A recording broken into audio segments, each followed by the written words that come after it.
kongera turatomboye bana b'Imana kuba nyagasani tugira ibintu tukavanga kuri buri munsi.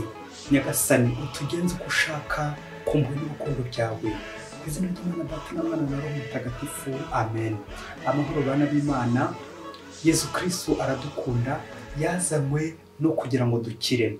Dore amasomo tujye kuzirikanaho kuri wa gatatu w'icyumweru cya kane cya Pasika, tariki 11 Gicurasi 2022.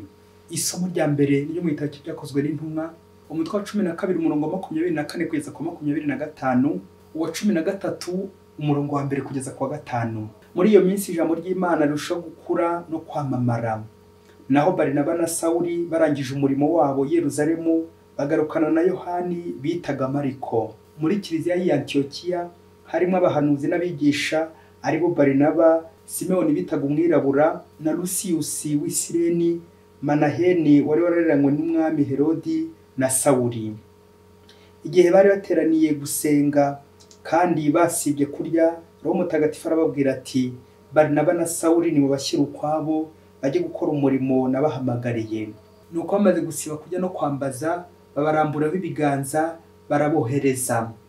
Ubwo Barinaba na Sawuli batumwe na Roho Mutagatifu bamanukira i Seleukiya, aho bafatiye ubwato berekeza mu kirwa cya Shipure. Bageze i Salamina bamamaza ijambo ry'Imana mu masengero y'Abayahudi. Ubwo bari bari kumwe na Yohani umufasha wabo. Iryo ni ijambo ry'Imana. Zaburi ya 67. Mana yacu, imiryango yose y'isi nigusingize. Imana nitwabare maze duhe umugisha, itwereke uruhanga rwayo rubengerana, kugira ngo ku isi bazamenye ko ari wowe ugenga, n'amahanga yose amenye ko ari wowe ukiza. Amoko yose niyishime aririmbe, kuko utegekana ubutabera ibihugu byose, ukagenga amahanga yose y'isi. Mana yacu, imiryango yose nigusingiriza icyarimwe. Imana niduhe umugisha, kandi niyubahwe n'isi yose aho iva ikagera. Mana yacu, imiryango yose y'isi nigusingize. Amagambo mu ivanjili ntagatifu Yesu Kristo uko yanditswe na Yohani, umutwe wa 12 umurongo wa 44 kugeza kwa 50.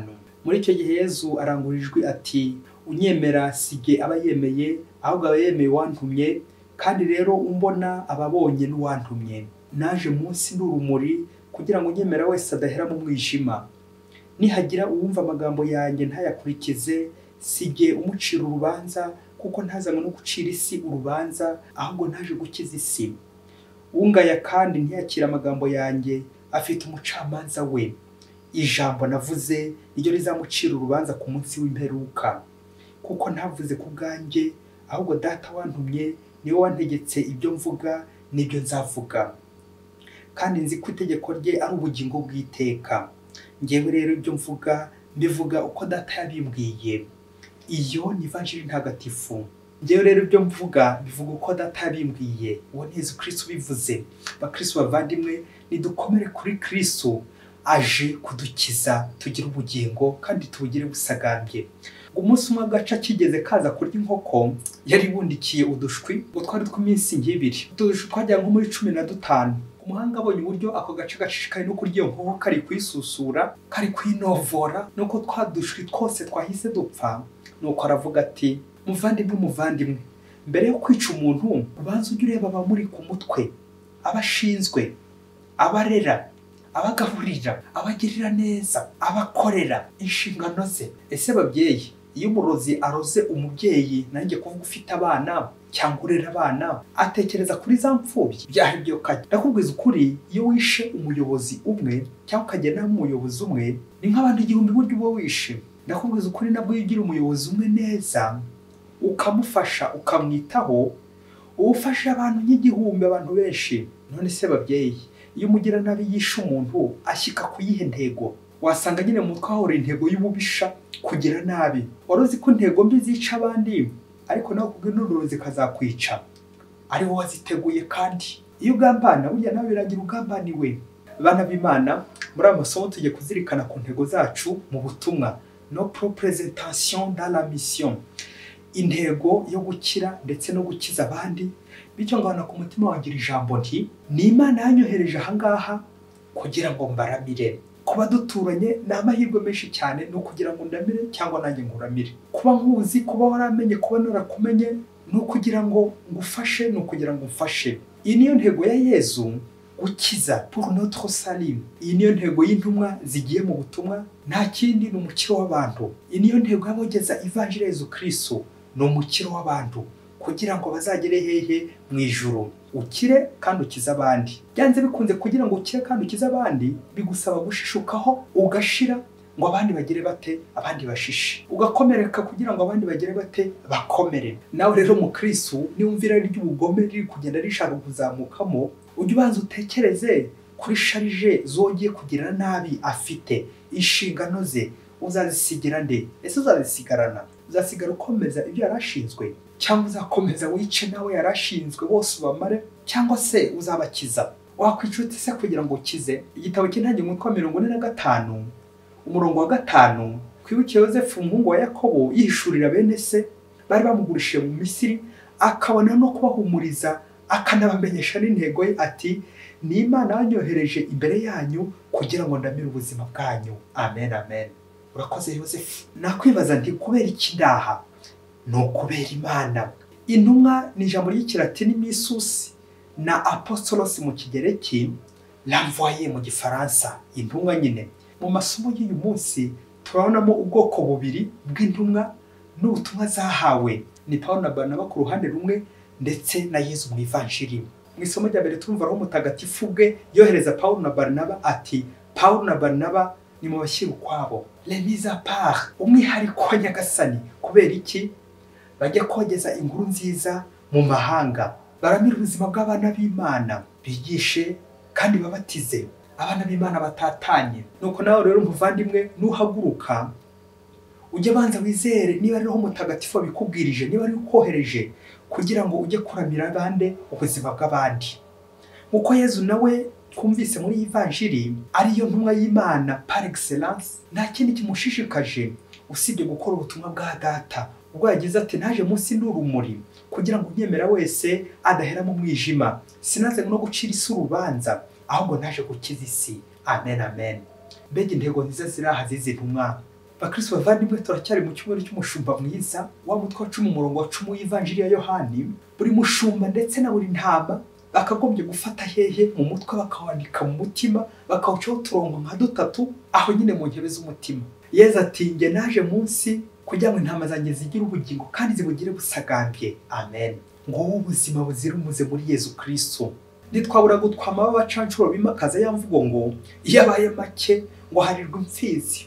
Baba we, nuko ari mukunda avuga nko mu myaka, akuva nko ku biryo ho adashobora guharira abana, bityo agahora ushaka gusaruza no gusakuma no kwikubira. Gakakana buri gihe kaba katahaze mu rugo, gahora kabaza nyina uburyo abikira se ibiryo, se yanaza kubera utubari yinyuriyemo, nirinze kuvuga ko aba yasinze ntanabirye. Nuko umwana akabaza mama we ati, kuki papa ari ubikira ibiryo byinshi kandi ukaza no kubimena mu gitondo? Byumvikana atabiriye. Niko se mubyeyi, ari umwana ari umubyeyi, ninde ukeneye gukura nako kurerwa? Twitangira dute intama dushinzwe? Tuganira gute n'abana bacu mu rugo ngo twumve ibibazo bafite? Ese iwacu tubanza guhaga abakuru, abayobozi, none intama ngo zikaza kurya udusigazwa? Navugaga abantu bato bato. Yezu we atandukanye n'abandi bashumba bose, we ashaka ko tubanza kurya ndetse no kubanza guhaga. We akaburara yawe akanabwirirwa, kagatugahaga, akatwitangira, akadupfira ngo tugire ubuzima buzira umuze. Ni bya bindi byuko ngo hari umuyobozi umunsi ngo wigeze ajya mu bukwe, wagezeyo bamuha isahani y'ibiryo bishyushye cyane, nanjye kuvuga biryoshye bikaze. Noneho ngo mu gihe atangiye kurya inyama yari iriho kuri iyo sahani, wakana kari nyuma y'isharagati, kakaba kari kumuhengeza. Nuko kanga kuripfana, akabwira mu buyobozi kati, nyaboneka muyobozi, nurangiza kurya iyo nyama uze kunyihera icyo kigufa. Niko bayobozi mwe, reka twirengagize kuri n'umubyeyi. Wakomeza ukarya inyama wenyine, umwana ari kuguhengeza, ubundi se hanyuma ugaha umwana icyo kigufa nk'uko yakigusabye koko? Mbega kwitanga biraha ababyeyi no kugeza kuyigufwa. Bene izi ngero z'abashumba narinjye kuvuga babi, nirinze kuvuga abacancuro bica intama urubozo bakazirira. Bene izi ngero mbi z'abagome, ababisha, abarozi, abagira n'abushyo bwa Kristo, kandi Kristo yarabashinze ubwo bushyo. Bene abashisha intama zo zigashira. Nitwisubireho, muri amasomo dutekereza cyane ku mahirwe tugira iyo batugize abanyabigega, abayobozi bakomeye, abashefu bari mu bavuga rikijyana, ukibaza iyo rijya bikakuyobera kandi ntabikoresha neza, ba manager, ba ekonome, ababitsi. Ni bangahe turamira cyangwa n'utwo bari bafite turaturundanya ubundi tugacika tugahunga tukabasiga iheruheru. Ni bangahe ngaburira kabone naho batatwerereye, kabone nubwo batazanyishyura. Ni bangahe nshobora kwibwiriza ngaha kabone nubwo batansabye. Ntitwibagirwe n'abandi baba bagenere dans le bien d'autrui, bakabagira neza gusa iyo bari mu by'abandi, bari gucunga iby'abandi, bakababisesagura ngo bari kugenza neza ngo none ngo umutima mwiza nawe. Nyamara ari ukubitsa, ari ukwiteganyiriza bibereyemo, kwizigamira inyungu z'ejo hazaza imbere habo. Abo bose bashobora kuba générer dans le bien d'autrui, bishakira inyungu zabo. Uko se nako no kubwirizwa na Roho Mutagatifu ku rwego rwa Paulo na Barnaba. Muyobozi, umwanya uriho urica cyangwa urakiza? Byayobaje niba utaramira abantu ngo bakize. Kuri iyi si bigatebe gatoki yo ntebe uriho, waruzi ko ejo bundi uzayivaho waramariye icy'abandi cyangwa warabicariye, kandi ukabikora utagendeye ku idini, inyungu zawe, amarangamutima, amoko, amasano, mbese ukabikora utavangura, kuko na Yesu Kristo yakiza kuvangura ntitwari kuba tukiriho. Umunsi umwe hirya kure cyane muri Afurika, umupadiri w'umujene ngo rufite imbaraga, umusore w'intarumikwa nk'umujene wese.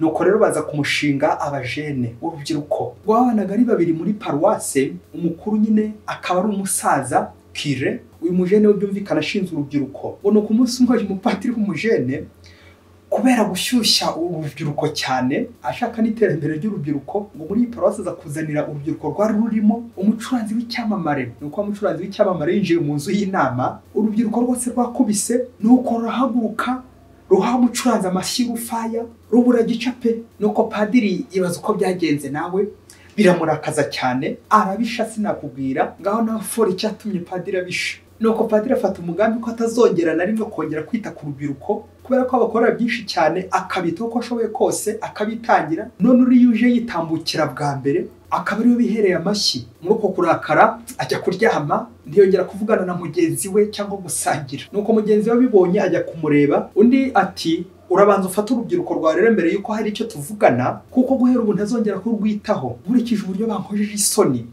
mu nzu y'inama, bansebeje kandi igihe mpora mbagirira neza. Nuko padiri mukuru aramureba maze aramubwira ati padiri, wirakara, uriya mucuranzi yahawe amashyi yarakwiriye. Ubwo rero ndakubwiza ukuri, watangiye gukura mu butumwa, byarangiye watangiye gukamirika, wabaye mukuru. Tiens l'expérience maintenant. Nuko abapadiri bakagombye kubaho nyine, aho gusarura amashyi ahubwo agasarura urushyi, kuko nyine nta mupadiri wo gukomerwa amashyi. Iyo bigenze bityo nuko aba ari kunyereza inzira y'ubutumwa. Nuko rero padiri ntatana n'ibisebo, imiruho, imvune. Ndumva rero uri mu mwanya wawe ko kuko bikwiye, uwo mwanya ugomba kwemera ndetse no kwakira neza n'umutima mwiza. Naho umucuranzi nawe ari mu mwanya we. Wowe rero ntugashake gufata umwanya w'uriya mucuranzi, ntugashake gukorera ibihembo bya hano ku isi, kuko nyine bitaramba. Umupadiri nyine nuwerekana n'ibihembo by'ijuru, ku ijuru rishoboka. Kandi wa mupadiri nyuma yuko aganiriye na mugenzi we padiri mukuru, guhera ubwo ahita yishima, araseka, yumva koko mugenzi we aramuhumuriye kandi aramuhumurije. Naho ubundi we yari yarambitse